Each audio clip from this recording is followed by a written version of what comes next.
There's a wonderful story that Sri Ramakrishna tells. It's a parable, really, about a young monk who is walking through a village one day and sees a landlord beating his tenant.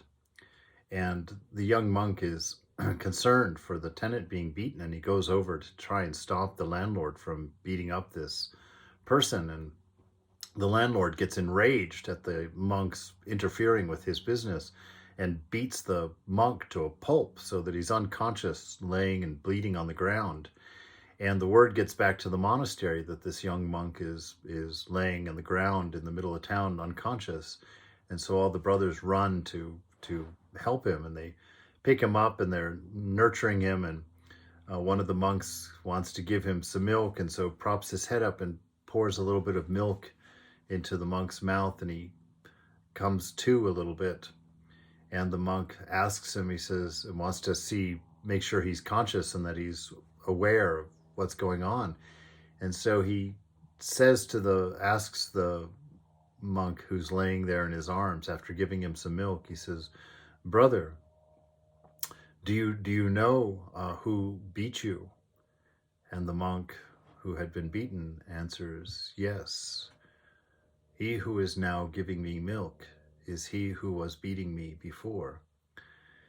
And he's pointing at a very beautiful level of consciousness, a very high state of consciousness, in which the unity of all things is experienced, not just understood in an intellectual way, but actually seen because of the purity in the monk's mind.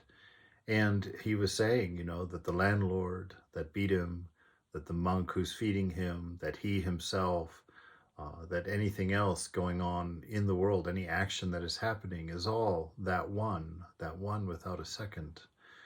And so at that level of consciousness, many of our questions about this world disappear.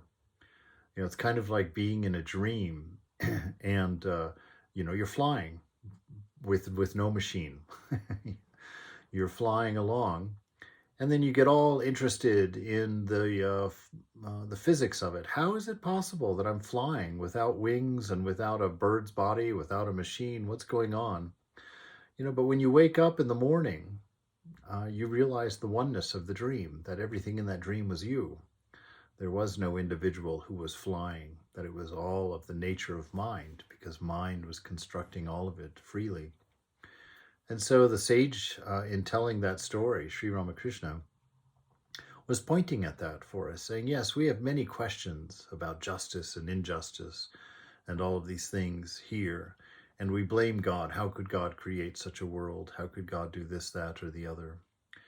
And there's well, that's actually multiple meanings to the story for the way to live life in that. But certainly one of them is to know that there's not a third party making all this happen. This is your dream in your higher self, not this body-mind self, but the higher self, and that this is all happening within you, and that it is all you, not the ego you or the personality you, mind you, the you that we don't understand yet at this point, because we have not yet let go of the particular. We still believe that we're in the dream rather than the dream is in us. But this oneness of all things is where love comes from. It's the very definition of love. Love is unity. And that ultimately resolves all of the questions of the dream by really making them irrelevant, because we understand that the questions were asked from a perspective of ignorance, a perspective of wrong thinking, wrong understanding. And so the questions get answered simply by their dissolving into the new reality of one without a second. But the second thing about that is to understand that while we still believe ourselves to be in the dream, we cannot explain things by saying, oh, that's not really happening, it's just a dream.